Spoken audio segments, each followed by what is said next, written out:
Welcome back. కొడుకు పుడితే వంశోద్ధారకుడని నాన్న పొంగిపోతాడు. తన కడుపుని మార్చుకుని బిడ్డకు ఆకలి తెలియకుండా చేస్తాడు. రెక్కలు ముక్కలు చేసుకుంటాడు. కష్టాలని వరాలుగా స్వీకరిస్తాడు. కానీ బిడ్డకు బంగారు భవిష్యత్తును అందిస్తాడు. అలాంటి తండ్రిని ఓ దుర్మార్గుడు బతికుండగానే శ్మశానంలోకి ఇచ్చేశాడు. భారమవుతున్నాడని భావించి త్వరగా చచ్చిపోమని పారేసి వెళ్లాడు. తలుచుకుంటేనే దుఃఖాన్ని కలిగించే ఈ సంఘటన పశ్చిమ గోదావరి జిల్లాలో వెలుగు చూసింది. ముద్దులాడి నిన్ను పైకి ఎగరేయుట తెలుసుగాని తనకన్నా ఎత్తున నిలబెడుతున్నది తెలియలేదు. నిజంగా పుణ్యం చేసుకుంటే పుడతారేమో కన్నవారిని కడుపున పెట్టుకుని చూసుకునే బిడ్డలు. ఎంత ప్రేమగా పెంచితే, ఎంత కష్టపడి సాకితే పెరిగి పెద్దవారవుతారు బిడ్డలు. పేరెంట్స్ ఎన్ని బాధలు భరించి బిడ్డలకు భవిష్యత్తునిస్తారు. కన్నబిడ్డ కళ్ల ముందు సంతోషంగా తిరుగుతుంటే అమ్మా నాన్నలకు ఆకలి దప్పులు కూడా గుర్తుకుండవు. బిడ్డ కాలికి చిన్న గాయమైతే ఆ పేరెంట్స్ గుండెలు పగిలిపోతాయి. నవమాసాలు మోసిన అమ్మ, జీవితాన్ని త్యాగం చేసిన నాన్న ఎంతమంది బిడ్డలకు గుర్తున్నారు? చేయి పట్టి నాన్న నన్ను నడిపించుట తెలుసుగాని నా యాత్రకు శ్రీకారం చుడుతున్నది తెలియలేదు. అవును, తల్లిదండ్రి మీద దయలేని పుత్రుడు వాడు పుట్టినా గిట్టినా పెద్ద ప్రయోజనం లేదు. ఇదిగో ఈ తండ్రిని అడిగితే అలాంటి కొడుకు గురించి తన కన్నీటి కథను వినిపిస్తాడు. భుజాల మీద ఎత్తుకుని మోసినందుకు చిరిగిన గుడ్డలను బహుమతిగా ఇచ్చాడు ఇతని కొడుకు. అల్లారు ముద్దుగా పెంచి పోషించినందుకు అన్నం పెట్టకుండా చావు దగ్గరకు చేర్చాడు. కష్టపడి కొడుకుని ప్రయోజకుణ్ణి చేసినందుకు ప్రాణంతోనే శ్మశానంలో ఈడ్చిపారేసి వెళ్లాడు. నీళ్లను కూడా దాచి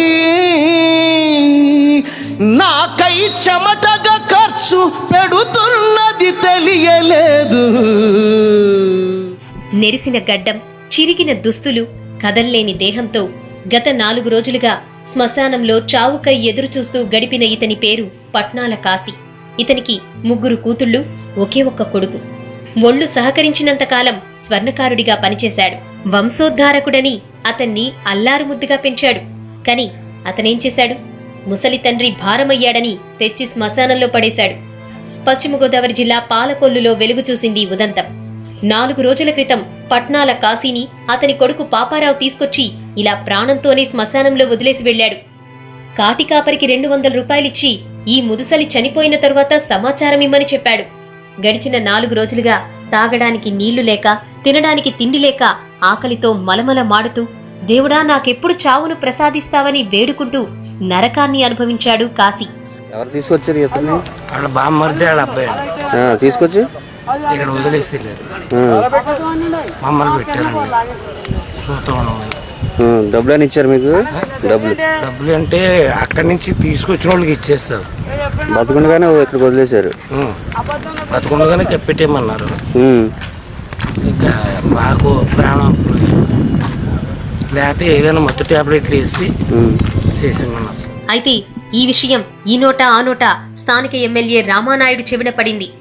మానవత్వం మర్చిపోయి పాపారావు తండ్రిని ప్రాణంతోనే శ్మశానంలో వదిలేసి వెళ్లిన విషయం తెలుసుకుని సంఘటనా స్థలానికి చేరుకున్నారు. అపస్మారక స్థితిలో ఉన్న కాశీని హాస్పిటల్ కి తరలించారు.